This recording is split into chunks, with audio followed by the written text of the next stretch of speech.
সবাইকে স্বাগত জানাচ্ছি আমাদের চ্যানেলে। প্রথমত বলে রাখি, কিছু টেকনিক্যাল এরর্স হয়ে গেছে। মানে বোর্ডের মধ্যে তোমাদেরকে বিষয়টা ভালো করে আরো বোঝাতাম, আরো চক আউট করে বোঝানো যেত, বাট বোর্ডটা সারা রাত ধরে শিশিরের মধ্যে ভিজে গেছে, তো রীতিমতো লেখা যাচ্ছে না। দ্যাটস ওয়াই আমি আলোচনার মাধ্যমে চেষ্টা করব যতটা সম্ভব বোঝানো।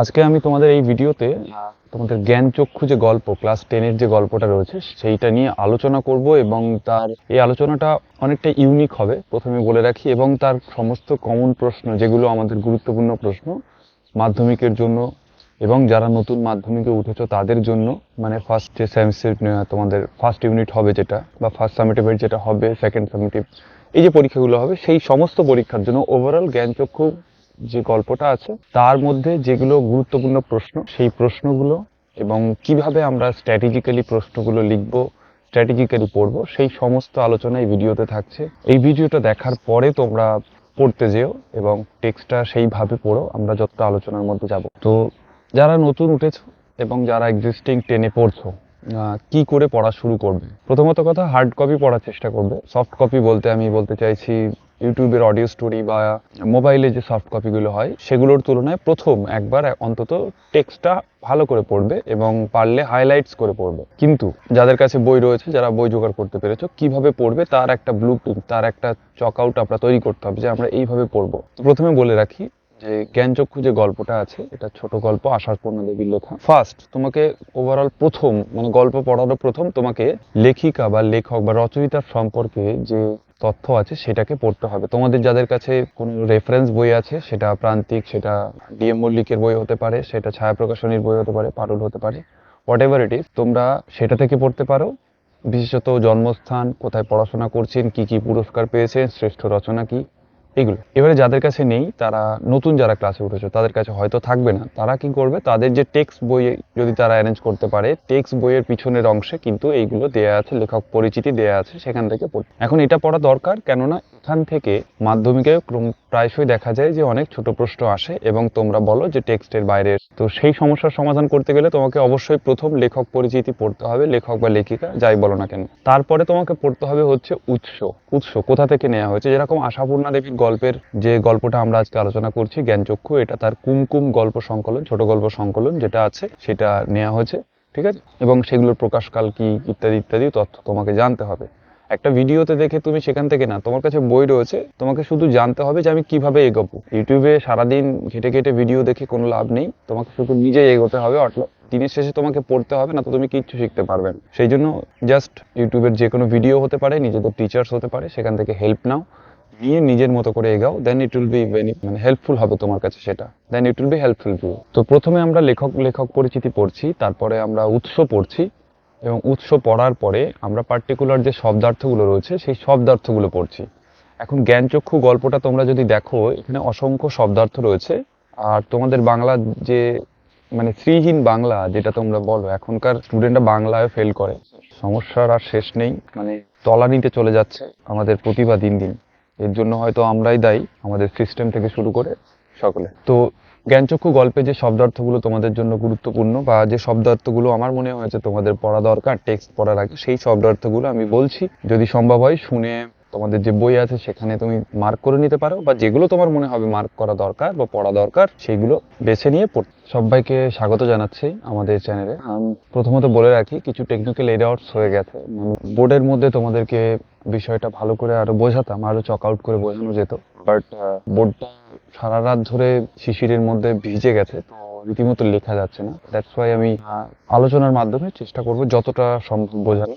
আজকে আমি তোমাদের এই ভিডিওতে তোমাদের জ্ঞানচক্ষু যে গল্প, ক্লাস 10-এর যে গল্পটা রয়েছে সেইটা নিয়ে আলোচনা করব, এবং তার এই আলোচনাটা অনেকটা ইউনিক হবে প্রথমে বলে রাখি, এবং তার সমস্ত কমন প্রশ্ন, যেগুলো আমাদের গুরুত্বপূর্ণ প্রশ্ন মাধ্যমিকের জন্য এবং যারা নতুন মাধ্যমিকে উঠেছো তাদের জন্য, মানে ফার্স্ট যে সেমিস্টার তোমাদের ফার্স্ট ইউনিট হবে যেটা, বা ফার্স্ট সামেটিভের যেটা হবে, সেকেন্ড সামেটিভ, এই যে পরীক্ষাগুলো হবে সেই সমস্ত পরীক্ষার জন্য ওভারঅল জ্ঞানচক্ষু যে গল্পটা আছে তার মধ্যে যেগুলো গুরুত্বপূর্ণ প্রশ্ন, সেই প্রশ্নগুলো এবং কিভাবে আমরা স্ট্র্যাটেজিক্যালি প্রশ্নগুলো লিখব, স্ট্র্যাটেজিক্যালি পড়বো, সেই সমস্ত আলোচনা এই ভিডিওতে থাকছে। এই ভিডিওটা দেখার পরে তোমরা পড়তে যেও এবং টেক্সটটা সেইভাবে পড়ো, আমরা যতটা আলোচনার মধ্যে যাব। তো যারা নতুন উঠেছো এবং যারা এক্সিস্টিং 10-এ পড়ছো, কি করে পড়া শুরু করবে। প্রথমত কথা, হার্ড কপি পড়ার চেষ্টা করবে। সফট কপি বলতে আমি বলতে চাইছি ইউটিউবের অডিও স্টোরি বা মোবাইলে যে সফট কপিগুলো হয় সেগুলোর তুলনায় প্রথম একবার অন্তত টেক্সটটা ভালো করে পড়বে এবং পারলে হাইলাইটস করে পড়বে। কিন্তু যাদের কাছে বই রয়েছে, যারা বই জোগাড় করতে পেরেছো, কিভাবে পড়বে তার একটা ব্লুপ্রিন্ট, তার একটা চক আউট আমরা তৈরি করতে হবে যে আমরা এইভাবে পড়বো। তো প্রথমে বলে রাখি যে জ্ঞানচক্ষু যে গল্পটা আছে এটা ছোট গল্প, আশাপূর্ণা দেবীর লেখা। ফার্স্ট তোমাকে ওভারঅল প্রথম মানে গল্প পড়ারও প্রথম তোমাকে লেখিকা বা লেখক বা রচয়িতার সম্পর্কে যে তথ্য আছে সেটাকে পড়তে হবে। তোমাদের যাদের কাছে কোনো রেফারেন্স বই আছে, সেটা প্রান্তিক, সেটা ডিএম মল্লিকের বই হতে পারে, সেটা ছায়া প্রকাশনীর বই হতে পারে, পারুল হতে পারে, হোয়াট এভার ইট ইজ, তোমরা সেটা থেকে পড়তে পারো। বিশেষত জন্মস্থান, কোথায় পড়াশোনা করছেন, কি কি পুরস্কার পেয়েছেন, শ্রেষ্ঠ রচনা কি, এগুলো। এবারে যাদের কাছে নেই, তারা নতুন যারা ক্লাসে উঠেছে তাদের কাছে হয়তো থাকবে না, তারা কি করবে, তাদের যে টেক্সট বই যদি তারা অ্যারেঞ্জ করতে পারে, টেক্সট বইয়ের পিছনের অংশে কিন্তু এইগুলো দেয়া আছে, লেখক পরিচিতি দেয়া আছে, সেখান থেকে পড়ে। এখন এটা পড়া দরকার, কেননা এখান থেকে মাধ্যমিকে প্রায়শই দেখা যায় যে অনেক ছোট প্রশ্ন আসে এবং তোমরা বলো যে টেক্সটের বাইরে। তো সেই সমস্যার সমাধান করতে গেলে তোমাকে অবশ্যই প্রথম লেখক পরিচিতি পড়তে হবে, লেখক বা লেখিকা যাই বলো না কেন। তারপরে তোমাকে পড়তে হবে হচ্ছে উৎস কোথা থেকে নেওয়া হয়েছে। যেরকম আশাপূর্ণা দেবীর গল্পের যে গল্পটা আমরা আজকে আলোচনা করছি, জ্ঞানচক্ষু, এটা তার কুমকুম গল্প সংকলন, ছোট গল্প সংকলন যেটা আছে সেটা নেওয়া হয়েছে, ঠিক আছে। এবং সেগুলোর প্রকাশকাল কি ইত্যাদি ইত্যাদি তথ্য তোমাকে জানতে হবে। একটা ভিডিওতে দেখে তুমি সেখান থেকে না, তোমার কাছে বই রয়েছে, তোমাকে শুধু জানতে হবে যে আমি কিভাবে এগোবো। ইউটিউবে সারাদিন ঘেটে ঘেটে ভিডিও দেখে কোনো লাভ নেই, তোমাকে শুধু নিজেই এগোতে হবে। দিনের শেষে তোমাকে পড়তে হবে না, তো তুমি কিচ্ছু শিখতে পারবে না। সেই জন্য জাস্ট ইউটিউবের যে কোনো ভিডিও হতে পারে, নিজেদের টিচার্স হতে পারে, সেখান থেকে হেল্প নাও, নিয়ে নিজের মতো করে এগাও, দেন ইট উইল বি মানে হেল্পফুল হবে তোমার কাছে, সেটা then it will be helpful to. তো প্রথমে আমরা লেখক পরিচিতি পড়ছি, তারপরে আমরা উৎস পড়ছি, এবং উৎস পড়ার পরে আমরা পার্টিকুলার যে শব্দার্থগুলো রয়েছে সেই শব্দার্থগুলো পড়ছি। এখন জ্ঞানচক্ষু গল্পটা তোমরা যদি দেখো, এখানে অসংখ্য শব্দার্থ রয়েছে। তোমাদের বাংলা যে মানে ফ্রিহীন বাংলা যেটা তোমরা বলো, এখনকার স্টুডেন্টরা বাংলায় ফেল করে, সমস্যার আর শেষ নেই। মানে তলানিতে চলে যাচ্ছে আমাদের প্রতিভা দিন দিন।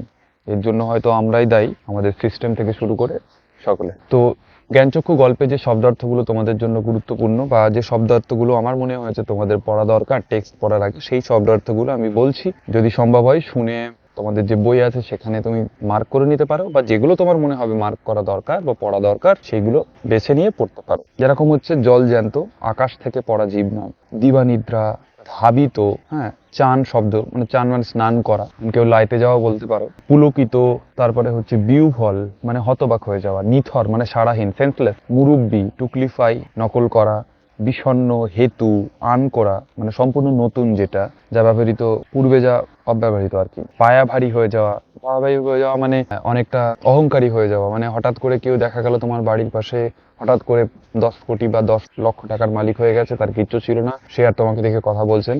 আর রাতারাতি আঙুল ফুলে কলা গাছ হয়ে যাওয়া বা পায়া ভারী হয়ে যাওয়া, এইটা। আচ্ছা, সংকল্প মানে প্রতিজ্ঞা, এই ধরনের যে শব্দগুলো, প্রবল মানে খুব, তারপরে হচ্ছে আস্ত, গোটা, এই ধরনের যে শব্দগুলো আছে সেই সমস্ত শব্দগুলো তোমাকে জানতে হবে, অর্থ বুঝতে হবে, দেন তুমি টেক্সট পড়তে এগোবে। এইবারে তোমাকে টেক্সট পড়তে এগোতে হবে, এরপরে তুমি টেক্সট পড়তে এগোবে, তাহলে টেক্সটটা তোমার কাছে সম্পূর্ণ কিন্তু একটা পুরো ছবি নিয়ে ব্যাপারটা তৈরি হবে। এখন টেক্সট আমাদের পড়া হয়ে গেছে ধরে নিচ্ছি, ঠিক আছে। এরপরে তুমি কি করবে, এরপরে তোমাকে ওই গল্পটার একটা ম্যাপিং করতে হবে, ফ্লো চার্ট বলতে পারো, ম্যাপিং বলতে পারো, হোয়াট এভার তোমাদের যেটা ইচ্ছা হয় সেটাই তোমরা বলতে পারো। এই ফ্লো চার্ট বা যে ম্যাপিংটা তোমরা করবে, এর মধ্যে কি কি থাকবে, এর মধ্যে থাকবে হচ্ছে গল্পের প্রধান চরিত্র এবং তাদের পরিচয়, তাদের টেন্ডেন্সি, তাদের কি মানসিকতা, তাদের চরিত্রের যে বৈশিষ্ট্য, এইগুলো তোমার কাছে থাকবে। এবং পড়ার সময় ভালো কথা যে অবশ্যই গুরুত্বপূর্ণ যে লাইনগুলো আছে সেগুলো দাগাবে, যদি প্রথমে বুঝতে পারবে না, যদিও পরেও দাগাতে পারো। তাহলে আশাপূর্ণা দেবীর যে গল্পটা আমরা পার্টিকুলার আলোচনা করছি আজকে, সেই গল্পটাতে প্রশ্নের পরিমাণটা আমরা পরে আসছি। আমরা প্রথমে বলে রাখি যে এখানে পরিচয়টা, তাহলে তপন আমাদের এই গল্পের প্রধান একটা চরিত্র, একটা স্কুল পড়ুয়া ছেলে যে কিনা মাসির বাড়ি এসেছে মাসির বিয়ে উপলক্ষে, এবং যেহেতু স্কুলে ভেকেশন চলছে গরমের ছুটির, সেই গরমের ছুটির জন্য সে এক্সট্রা কিছুদিন মাসির বিয়ের পরেও রয়ে গেছে, এবং তার মাসি তার থেকে বয়সে বছর 8 বড়, এবং সেই নিরিখে মাসির সঙ্গে তার একটা সুন্দর সম্পর্ক আছে, মানে যেটা মাসির সম্পর্ককে পেরিয়ে একটা বন্ধুত্বের সম্পর্ক বা বলতে পারো একটা আত্মিক যে সম্পর্ক হয় সেই সম্পর্কে কিন্তু গিয়ে দাঁড়িয়েছে। তো এই তপনের সেই খুব কাছের খুব মাসির আর কি বিয়ে হয়েছে, এবং সেই তপন সেখানে এসে রয়েছে। তপনের যিনি মেসো, মানে নতুন মাসির যিনি হাজবেন্ড, এখানে প্রধানত এই কটা চরিত্রই এসছে। তো সেই মেসো হচ্ছে একজন লেখক, স্বনামধন্য লেখক, এবং জীবিকা হচ্ছে তিনি হচ্ছে একজন প্রফেসর। এবং সেই তপনের এই প্রথম একটা লেখককে দেখা, এবং লেখক সম্পর্কে তপনের অনেকটা ধারণা ছিল, লেখকরা মানুষের মতো হয় কিনা, লেখক বলতে অন্য কোনো রকম জিনিস, একটা অন্য কোনো রকম প্রাণী হতে পারে,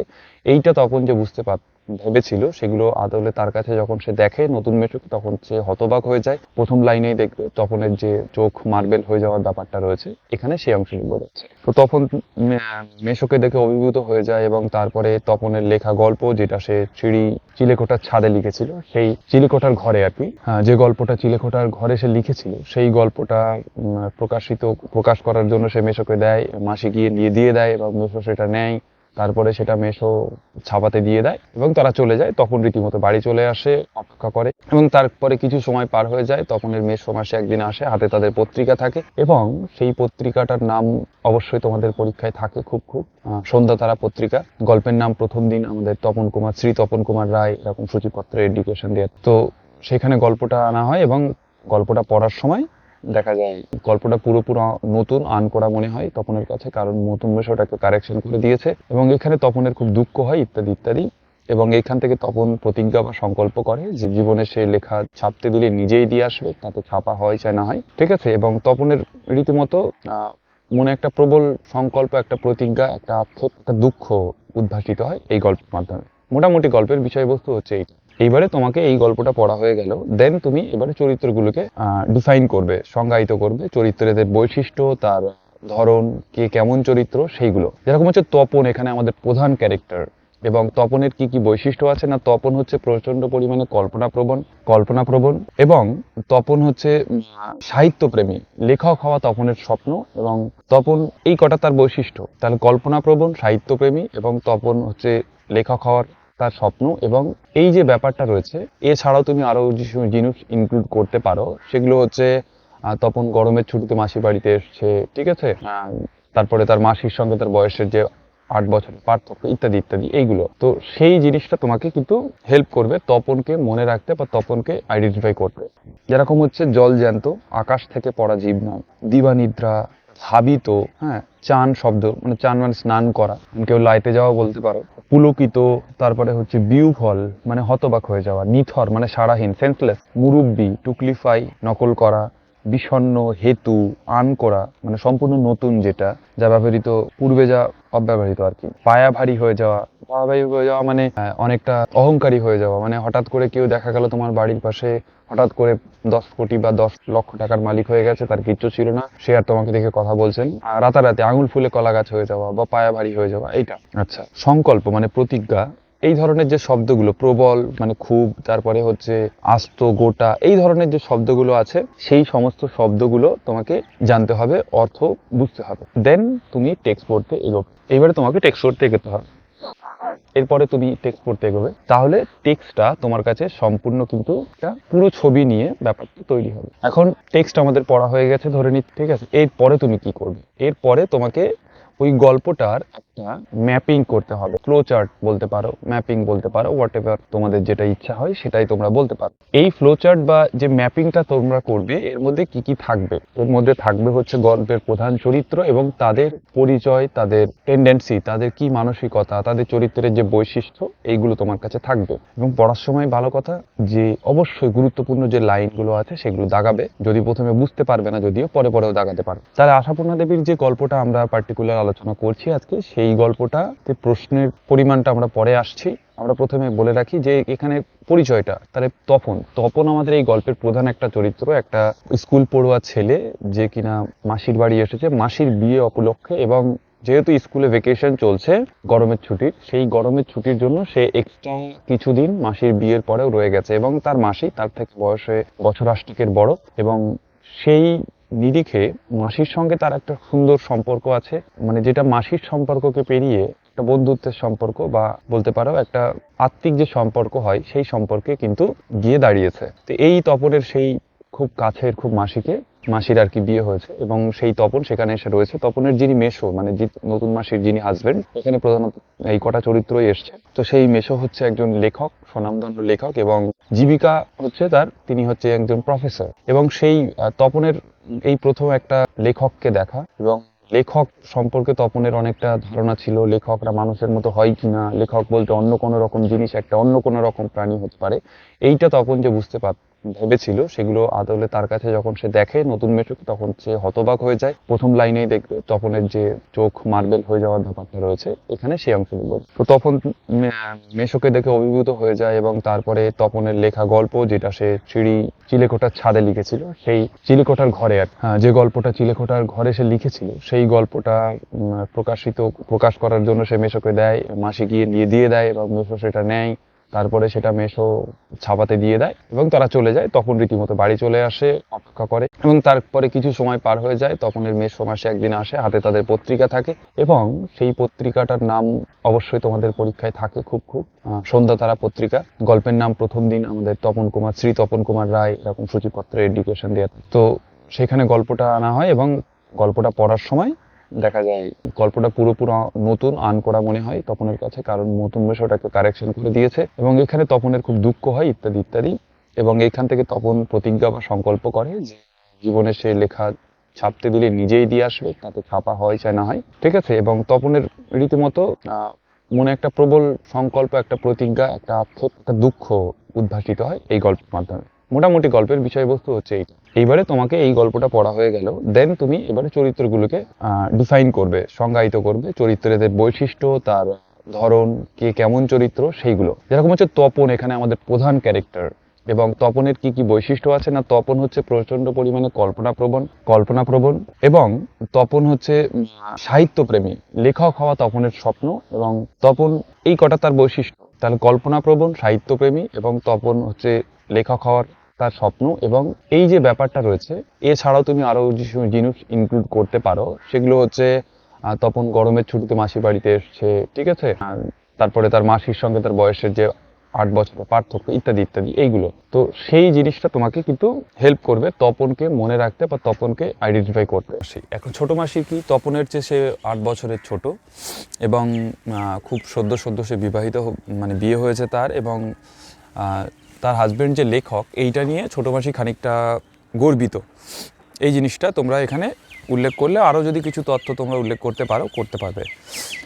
নেক্সট চরিত্র যেটা হচ্ছে নতুন মেসো, যিনি পেশায় একজন প্রফেসর বা অধ্যাপক এবং একজন লেখক, এবং নিজের যে লেখক, এই লেখক হওয়ার দরুন তার কিছুটা অহংকার, মানে তাহলে লেখক হওয়ার পরিচয়ে কিছুটা তিনি অহংকারী, কিছুটা অহমিকা তার রয়েছে। এবার অন্যান্য যে চরিত্র রয়েছে সেখানে তপনের বাবা, তপনের মা, তপনের মেজো কাকু বা মেজো মামা ইত্যাদি চরিত্রের কথা এখানে কিন্তু বলা রয়েছে। এই জিনিসটা তোমরা এবারে চক আউট করে নিলে, এইটা তোমরা একটা খাতার মধ্যে করে নিলে, গল্প পড়ার পরে উৎসর অংশটা জানিয়ে নিয়ে লেখক লেখিকা সম্পর্কে কিছু নোটস করতে চাইলে করলে, আর তারপরে চরিত্রের এই যে চার্ট, ঠিক আছে, এই চার্টটা তোমরা বানিয়ে নিলে এবং তাদের অল্প অল্প পরিচয়গুলো দিলে। এখন তুমি মোটামুটি এই গল্পটা আয়ত্ত করে ফেলেছো। এইবারে তোমাকে প্রশ্নের দিকে এগোতে হবে। প্রথমত বলে রাখি, মাধ্যমিক আমাদের যে বোর্ডের এক্সাম হয়, সেই বোর্ডের এক্সামে আমাদের কি অবস্থা হয় এই গল্পটা থেকে পার্টিকুলার এবছরের, আগামী বছরের এবং প্রিভিয়াস ইয়ারগুলোতে কি হয়েছে সেইটা নিয়ে বলে রাখি। লাস্ট 2018 সালের মাধ্যমিক ছিল, সেখানে এখান থেকে আমাদের 2টো এমসিকিউ এসেছিল, একটা 5 নম্বরের প্রশ্ন এসেছিল। তার আগে প্রতি বছরই প্রায় 10 তপনের থেকে এমসিকিউ এসছে, অথবা 4 নম্বরের, মানে একটা এমসিকিউ একটা 3 নম্বরের প্রশ্ন, এই ধরনের প্রশ্ন এসছে। মানে 2020 পর্যন্ত অন্তত এই হয়েছে, 4 নাম্বার চলে গেছে 2017 থেকে শুরু করে, ঠিক আছে, 2000 একদম পর্যন্ত চলেছে এটা 17 থেকে। তো এইখান থেকে এই যে প্রশ্ন 5 বা 7 বা 2, এই যে মার্কসের যে প্রশ্নগুলো এসছে, সেখানে তপনের ক্ষেত্রে তোমাদের সব থেকে বেশি ইম্পর্টেন্ট হচ্ছে 3 নম্বরের প্রশ্নগুলো খুব খুঁটিয়ে পড়া। এখন 3 নম্বরের কোন কোন প্রশ্নগুলো তোমরা এবারের মাধ্যমিকের জন্য অবশ্যই 3 নম্বর খুব ভালো করে পড়বে। খুব সম্ভবত দেখবে তখন থেকে দুটো বা একটা এমসিকিউ বা এক কথায় উত্তর আসতে পারে, এবং সেখান থেকে 3 নম্বরের একটা প্রশ্ন আসার সম্ভাবনা রয়েছে 2023-এর মাধ্যমিকের জন্য। 2024-এর জন্য একই জিনিস, কিন্তু তোমরা অবশ্যই 5 নম্বরের প্রশ্নটাকে যদি ভালো করে পড়ো, দেন তোমরা সিকিউর জোনে চলে গেলে যদি আসে, কেননা তপনের চরিত্র বা কিভাবে তপনের জ্ঞানচক্ষু খুলে গেল, এই দুটো প্রশ্ন ক্রমশ ঘুরিয়ে ফিরিয়ে বিভিন্ন ধরনের আর বিভিন্ন টাইপে তোমাদের পরীক্ষায় আসে, তাই এই প্রশ্নগুলোকে পড়া অত্যন্ত দরকার। যদি তুমি বড় প্রশ্ন পড়ো তাহলে তুমি খুব ইজিলি 3 নম্বরের যে প্রশ্ন আছে সেগুলোরও উত্তর করতে পারবে, কিন্তু তুমি যদি 3 নম্বরের একটা প্রশ্ন পড়ো তাহলে সেখানে তুমি বড় প্রশ্নের উত্তর করাটা মানে অত্যন্ত কঠিন হয়ে যাবে। তো সেই কথাটা মাথায় রাখতে হবে। তো কি কি প্রশ্নগুলো আমরা এখান থেকে পড়বো সেই প্রশ্নগুলো আমরা একটু বলি। তপনের চরিত্র 5 নম্বরের প্রশ্ন হিসাবে 5 নম্বরের পরীক্ষার যে প্রশ্ন আমাদের আসে, যে রচনাধর্মী প্রশ্ন আমরা যাকে বলি, এই রচনাধর্মী প্রশ্নের জন্য তোমাদের সর্বোচ্চ 150 শব্দের মধ্যে তোমাদেরকে উত্তর লিখতে হবে, এবং প্রশ্ন লেখার আমি 3টে ধরন বা 3টে যে পদ্ধতিগুলো রয়েছে সেইটা আমি তোমাদেরকে বলি। সেটা হলো, প্রথমে একদম ফার্স্ট প্যারায় 1.5 বা 2 লাইনে তোমরা গল্পের যে উৎস, লেখিকা সহ উৎসটাও বলবে। তারপরে দ্বিতীয় প্যারা চেঞ্জ করে 2 থেকে 2.5 লাইনে তোমরা যে প্রশ্নর যে তাৎপর্য যদি হয় তার তাৎপর্য প্রসঙ্গ উল্লেখ করে দেবে। দেন পরের প্যারায় তোমরা প্রশ্নের যে দিক রয়েছে সেইটা আলোচনা করবে। সেটা যদি প্যারা করে করতে হয় প্যারা করে করবে, এবং যদি প্যারা না করে একটা প্যারার মধ্যে আলোচনা করা সম্ভব হয় তাহলে করবে। বলে রাখি, প্রসঙ্গ যদি চেঞ্জ হয় মানে বিভিন্ন দিক তোমাকে উন্মোচন করতে হয় তাহলে তোমাকে অবশ্যই কিন্তু প্যারা চেঞ্জ করতে হবে। যেরকম আমি উদাহরণস্বরূপ বলে রাখছি, তপনের যে চরিত্র, এই প্রশ্নটা যদি তোমাদের পরীক্ষায় আসে তাহলে তোমরা কি করবে? হ্যাঁ, তো প্রথমে তুমি উৎস বললে, তারপরে তপনের চরিত্র, তপন কেমন কি ইত্যাদি চারিত্রিক বৈশিষ্ট্য রয়েছে এটা বলে তুমি পয়েন্ট ওয়াইজ লিখবে। পয়েন্ট ওয়াইজ করে এক এক করে পয়েন্ট লিখবে, বাংলায় পয়েন্ট করে লিখবে। হ্যাঁ, পয়েন্ট করে লিখলেই কিন্তু খুব বেশি নাম্বার একবার করা যায় পরীক্ষায়, এবং পরীক্ষক যিনি হয় তার দৃষ্টি আকর্ষণ করতেও কিন্তু সুবিধা হয়। যেরকম তপনের যদি চরিত্র লিখি, তপনের চরিত্র প্রথম হচ্ছে কল্পনাপ্রবণ। তো তপন কেন কল্পনাপ্রবণ? ওই বয়সে ছেলেপিলেরা গল্প লেখে না, সাধারণত সাহিত্যের প্রতি তাদের অতটা বেশি অ্যাট্রাকশন থাকে না ইত্যাদি। তাহলে প্রথম পয়েন্ট হয়ে গেল কল্পনাপ্রবণ বা কল্পনা প্রবণতা। তারপরে শিশু সুলভ সারল্য, ঠিক আছে, উৎসাহবোধ, এই যে তপনের মধ্যে রয়েছে আত্মমর্যাদা বোধ, সিদ্ধান্ত গ্রহণের ক্ষমতা, ঠিক আছে, এই যে তপনের মধ্যে এই যে সাহিত্যপ্রেমী, এই ধরনের যে বৈশিষ্ট্যগুলো রয়েছে এইগুলো তুমি এক এক করে পয়েন্ট করবে, এবং সেই পয়েন্টের মধ্যে গল্পের যে অংশটা পড়েছো, প্রাসঙ্গিক যে অংশ, তাৎপর্যপূর্ণ যে অংশ, সেই অংশগুলো নিজের ভাষায় লিখবে। এবং তারপরে শেষে একটা প্যারাগ্রাফ মানে চেঞ্জ করে, প্যারা চেঞ্জ করে একটা মূল্যায়ন বা একটা উপসংহার করতে পারো, যে তপন চরিত্র উপযুক্ত বৈশিষ্ট্যের কারণে একটা অন্য রূপে পাঠকের কাছে ধরা দেয়, বা এই বয়সে সাধারণত যে ধরনের বৈশিষ্ট্য আমরা পাই সেই বৈশিষ্ট্যগুলো থেকে বেরিয়ে তপন চরিত্র একটা অন্য ধরনের একটা মানে গ্রহণ করেছে, তাৎপর্যপূর্ণ চরিত্র হয়ে উঠেছে। এবং এই চরিত্রের মধ্যে দিয়ে লেখক আরও যে অন্তর্নিহিত যে বার্তা দিতে চেয়েছেন সেই জিনিসগুলোকে পয়েন্ট আউট করে একটা উপসংহার নিজের ভাষায় করবে। উপসংহার সবসময় মুখস্থ নয়, উপসংহার সবসময় তুমি যে লিখেছো তার ভিত্তিতে উপসংহার লেখাটাই নিয়ম, ঠিক আছে। এবারে এই ধরনের যদি প্রশ্ন আসে তাহলে তোমরা দেখবে পয়েন্ট করে করে লিখতে হবে। তুমি যে কোনো বই পড়ো সেই বইতে এইটা পয়েন্ট আউট আলোচনা থাকে, তোমরা পয়েন্টগুলোকে অ্যাভয়েড করে যাও, যেহেতু ওগুলো ছোট ছোট করে লেখা থাকে তাই জন্য সমস্যা হয়। তো পয়েন্টগুলোকে হাইলাইট করবে এবং ওই পয়েন্টের আন্ডারে কোন প্যারাগুলো রয়েছে সেইগুলো করবে। তোমরা প্রান্তিকের যে বই আছে বা ছায়াপ্রকাশনীর ইত্যাদি যে বইগুলো তোমরা পড়ো সেই বইগুলো থেকে তোমরা এইগুলো দেখবে। নেক্সট হচ্ছে 3 নম্বরের যে প্রশ্ন। তাহলে 5 নম্বরের প্রশ্ন লেখার আমরা পদ্ধতিগুলো জেনেছি, এবারে আমরা এর কোন কোন প্রশ্নগুলো আমাদের খুব ইম্পর্টেন্ট সেইগুলো আমি একটু বেশি বলছি। তপন চরিত্র রত্নের মূল্য জহুরির কাছে। এখানে রত্ন বলতে কাকে বোঝানো হয়েছে আর জহুরি বলতে কাকে বোঝানো হয়েছে? এখানে রত্ন বলতে তপনকে বোঝানো হয়নি, অনেক ছেলেপিলে ভুল করে আসে, রত্ন বলতে তপনকে বোঝানো হয়েছে। আদবে রত্ন বলতে এখানে তপনের লেখা যে গল্প সেটাকে বোঝানো হয়েছে, আর জহুরি বলতে এখানে বোঝানো হয়েছে তপনের যে লেখক মেশো, ছোট মাসির হাজবেন্ড বর, তাকে বোঝানো হয়েছে। তারপরে হচ্ছে পৃথিবীতে এমন অলৌকিক ঘটনাও ঘটে, কোন অলৌকিক ঘটনার কথা বলা হয়েছে, ঘটনাটিকে অলৌকিক বলার কারণ কি ইত্যাদি। জ্ঞানচক্ষু বলতে কি বোঝানো হয়েছে, গল্প পড়ে বা কিভাবে তোমার মনে হয়েছে কি তুমি শিখলে, অথবা নামকরণের সার্থকতা হতে পারে এই অথবা দিয়ে এই প্রশ্নটা, অথবা এই গল্পে কিভাবে তপনের জ্ঞানচক্ষু উন্মোচিত হয়েছে। এগুলো মোটামুটি বড় প্রশ্ন হিসাবে তোমরা ধরে রাখতে পারো। আর তপন আর পড়তে পারে না, বোবার মতো বসে থাকে।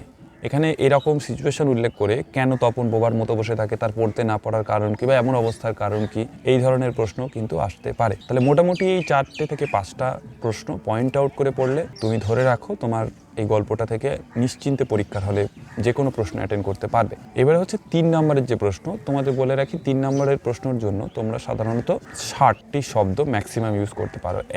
এক নাম্বারের জন্য, মান একের জন্য, এক কথা উত্তরের জন্য 20টি শব্দ। তো 1 নাম্বার ধরে তোমরা সবসময় চলবে যে তোমাদের কেমন লিখতে হয়। তো 3 নাম্বারের জন্য তোমরা 60 থেকে 65 কিংবা 70 হয়ে গেলেও সমস্যা নেই, তবে 60-এর মধ্যে রাখার চেষ্টা করবে। এখন এখানে প্রশ্ন তুমি কি পয়েন্ট আউট করবে? হ্যাঁ, তুমি পয়েন্ট আউট করতেই পারো। যেরকম আমি একটা তোমাদের প্রশ্নের উত্তর মানে করে বলছি যে এই যে কথাটা শুনে তপনের চোখ মার্বেল হয়ে গেল।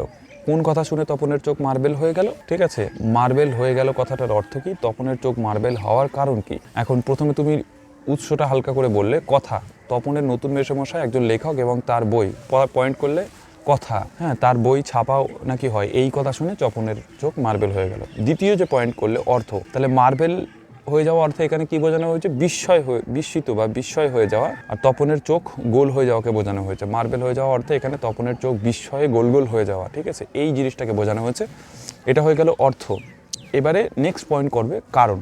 3 নম্বরের প্রশ্নে কারণের মধ্যে তুমি কি লিখবে? যে কারণ ছিল তপনের ধারণা ছিল লেখক বোধহয় সাধারণ মানুষের মতোই নন, তিনি কিন্তু তপন দেখে লেখক মেশো একেবারে তার বাবা কাকার মতোই, বিন্দুমাত্র কোথাও পার্থক্য নেই, তাই বিস্ময়ে তার চোখ মার্বেল হয়ে যায়। তাহলে দেখো, প্রথমে তুমি উৎস প্রসঙ্গ বললে, তারপরে তুমি অর্থ বললে, তাৎপর্য আর কি, এবং শেষ যেখানে প্যারা সেখানে ব্যাখ্যা তুমি দিলে বা তাৎপর্য বলতে পারো সেটা দিলে। তাহলে এই তিনটে যে তোমার প্যারাতে তুমি উত্তরটা লিখলে, এটা কিন্তু যথার্থ হলো এবং পয়েন্ট করা হলে যথেষ্ট কালো কালি দিয়ে পয়েন্ট করতে পারো। আদারওয়াইজ তুমি প্যারা চেঞ্জ করেও লিখতে পারো। ঠিক আছে, এইটা হয়ে গেল তোমাদের খুবই একটা মানে ইম্পর্টেন্ট কিছু প্রশ্ন, যেগুলো আমি 3 নম্বরের ক্ষেত্রে বলছি। যেটা হচ্ছে কথাটা শুনে তপনের চোখ মার্বেল হয়ে গেল, এই লাইনটা থেকে প্রশ্ন আসে। যেন নেশায় পেয়েছে, কার কথা বলা হয়েছে, কিসের নেশায় পেয়েছে?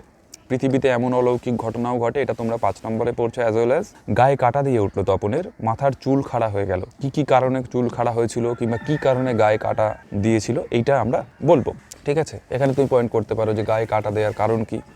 মামার বাড়ির যে 3 তলা সিঁড়িতে বসে একটা গল্প লিখে ফেলো এবং তারপরে হুবহু গল্পের মতো লাগছে, এই নতুন সৃষ্টির যে আনন্দ, সেইটাতেই তপনের গায়ে কিন্তু কাটা দিয়ে উঠেছিল। যে ভয়ঙ্কর আহ্লাদটা হওয়ার কথা ছিল, সেই আহ্লাদ সে খুঁজে পায় না তপন। আহ্লাদ হওয়ার কথা ছিল কেন এবং আহ্লাদ খুঁজে না পাওয়ার কারণ কি, এটা 2019-এর মাধ্যমিকের প্রশ্নে এসেছিল অ্যাজ এ 3 মার্কসের জন্য। তপনের যেন মনে হয় আজ তার জীবনের সবচেয়ে দুঃখের দিন। তপনের এমন মনে হবার কারণ কি, এরকম একটা প্রশ্ন আছে 3 নম্বরে। শুধু এই দুঃখের মুহূর্তে গভীরভাবে সংকল্প করে তপন কি সংকল্প করে, এবং তার এর চেয়ে দুঃখের কিছু নেই বা তার চেয়ে দুঃখের কিছু নেই, তার থেকে অপমানের কোন দুঃখ বা অপমানের কথা বলা হয়েছে, এই দুটো একই প্রশ্ন, একই উত্তর হবে, একই প্রসঙ্গ উল্লেখ করে আমাদের উত্তর লিখতে হবে। ঠিক আছে, তো এই ধরনের যে প্রশ্নগুলো আছে, এই প্রশ্নগুলোই তোমাদের জন্য যথার্থ ইম্পর্টেন্ট, এবং খুব বেশি প্রশ্ন পড়তে যাবে না। প্রথম টেক্সটটাকে আত্মস্থ করবে এবং তারপরে প্রশ্নের জন্য যাবে তোমরা, তাহলেই তোমাদের কাছে কিন্তু এটা আমার মনে হয় বেশি মানে হবে আর কি, বেশি হেল্পফুল হবে। এখন বিষয় হচ্ছে, দেখছি বাংলাতেও যারা ফেল করছে তারা তাহলে কি স্ট্র্যাটেজি নিয়ে পরীক্ষা দিয়েছে না, তারা স্ট্র্যাটেজি এটা নিয়েছে, তারা প্রথমেই একদম সহায়িকা বইয়ের মধ্যে ঢুকে গেছে, তারপরে কোশ্চেনগুলোকে গোগ্রাসে পড়েছে, আগামুড়ো কিচ্ছু বুঝেনি, টেক্সটটাকে একবার খুলে দেখেনি। এই ভুলটা যারা করছো, বা সহায়িকা খুলে যে বিশাল আয়তনের সহায়িকার মধ্যে যখন তুমি যাবে, তখন তুমি অটোমেটিক্যালি তোমার মেন্টালি তুমি এইরকম একটা থট ক্রিয়েট করবে যে এতটা পড়তে হবে বাবা, এত বড় বড়। কিন্তু যদি তুমি ভায়া টেক্সট হয়ে যাও, বিষয়টাকে বোঝো, চরিত্রগুলোর সঙ্গে তোমার ভালো পরিচয় থাকে, তাহলে দেখবে যে কোনো প্রশ্ন, সেটা বড় প্রশ্ন হোক, সেটা ছোট প্রশ্ন হোক, সমস্ত প্রশ্ন 2-1 বার করে পড়লে অন্তত তোমার কাছে কিন্তু বিষয়টা একদম পুরো আত্মস্থ হয়ে যাচ্ছে। আর তারপরেও যে বিষয়টা তোমার বেশি করা দরকার, তপন চরিত্র ধর তুমি পড়ছো, তাহলে তপন চরিত্র প্রশ্ন লিখলে এবং তপনের চরিত্রগুলোকে যে বৈশিষ্ট্য আছে সেগুলোকে একটু পয়েন্ট আউট করে রাখলে, নিজের মতো করে একটা নোট খাতায় করে রাখলে, যারা সেইভাবে পড়ছে, তাহলে দেখবে এই পয়েন্টগুলোই তোমার মনে পড়লে তুমি কিন্তু গল্পটাকে সুন্দর করে লিখতে পারবে। এটা তো হয়ে গেল নর্মাল টিপস, যেগুলো তোমরা ইউজফুল লাগলে অবশ্যই ব্যবহার করবে। এছাড়াও আরও ভালো কি করে বাংলাতে পুরোপুরি নাম্বার পাওয়া যায় 100-এ 100, তার জন্য আমরা কি করতে পারি না, তার জন্য তোমাদের প্রথম কথা, হাতের লেখার অসংখ্য দোষ আছে।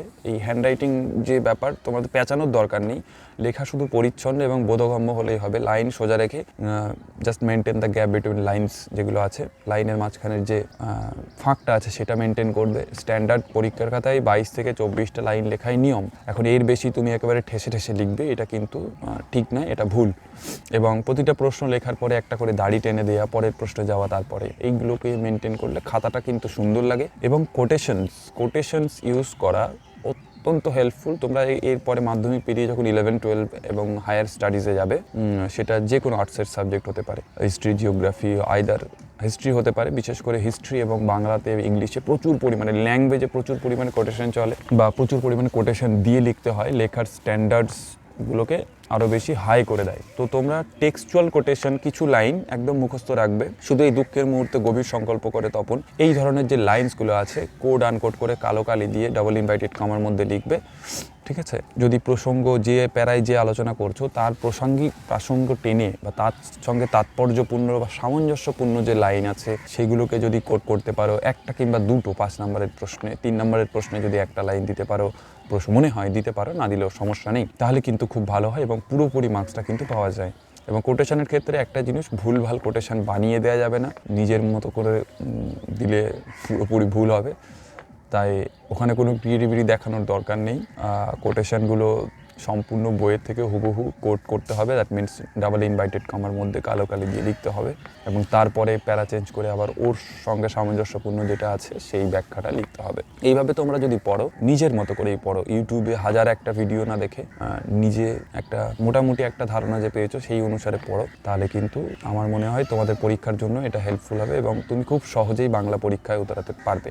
আর প্লিজ বাংলার বেশি সাজেশন করো না। হ্যাঁ, বাংলা সাজেশন করলে যদি সেটা ফ্লপ করে যায় তাহলে তুমি একদম লিখতে পারবে না। তাই পড়াটাকে আত্মস্থ করতে হবে, পড়াটাকে বুঝতে হবে, পড়াটার উপরে একটা দখল তোমার করতে হবে সেই বিষয়টার উপরে, সেটা গল্প, কবিতা, প্রবন্ধ, নাটক, হোয়াট এভার সেটা বলতে পারো, যেটাই হোক সেটাকে তোমাকে আত্মস্থ করতে হবে এবং তারপরেই তুমি কিন্তু লেখার একটা সহজাত ক্ষমতা, একটা ব্যাখ্যা করার, তাৎপর্য করার প্রসঙ্গ, এগুলোর তৈরি হয়ে যাবে। এখন যারা নতুন উঠেছো, তারা নতুন 10 বছরে যারা উঠেছো, তাদের কিছু বই আমি সাজেস্ট করছি এই ভিডিওতে, তারা অ্যাজ এ রেফারেন্স সেগুলোকে দেখতে পারে। যারা নতুন মাধ্যমিক, মানে এই বছরে মাধ্যমিক দেবে 2023-2024, তারা 2024-এর মাধ্যমিকের জন্য সম্রাট এক্সক্লুসিভের একটা বই বেরায়, সাজেস্টিভ বই আমি দেখেছি, খুব ভালো হয়। কিংবা তোমরা রিয়ান মার্টিনের দেখবে একটা বুস্টার টাইপের একটা বই বেরায়, ঠিক আছে?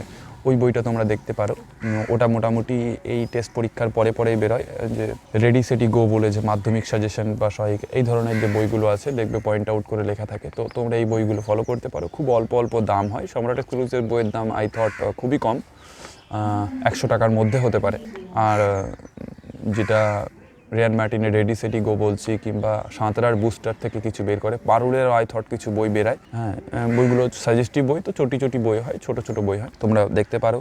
আর তাছাড়া তোমরা যদি না দেখো তাতেও সমস্যা নেই, তোমরা সহায়িকা, পারুল, প্রান্তিক কিংবা রিয়ান মার্টিন কিংবা ছায়া প্রকাশনী দেখো। রিয়ান মার্টিনের লেখাটাকে আমি একটু অ্যাভয়েড করি, বিকজ লেখাটা ভীষণ পাংশে টাইপের। প্রান্তিকের লেখা খুব বেশি সহজ হয়, আমি পার্সোনালি খুব পছন্দ করি। পারুলের লেখাও বেশ সহজ হয়, আদারওয়াইজ ছায়া প্রকাশনীও কিন্তু ভালো লেখে, দেবাশিস মৌলিক আমি যেটা বলছি। তো সেইখানে দাঁড়িয়ে তোমরা দেখতে পারো, যাদের মনে হচ্ছে যে এই বইগুলো হেল্পফুল লাগে তারা কিনতে পারো। নতুন ক্লাসে যারা উঠেছে এবারে 10-এ, তারা এই বইগুলোর মধ্যেই পারচেস করো। বেস্ট হয়, বেস্ট অফ বেস্ট হচ্ছে পারুল কিংবা প্রান্তিক পেলে অবশ্যই প্রান্তিক নেবে, চোখ বন্ধ করে নেবে এবং খুব ভালো বই।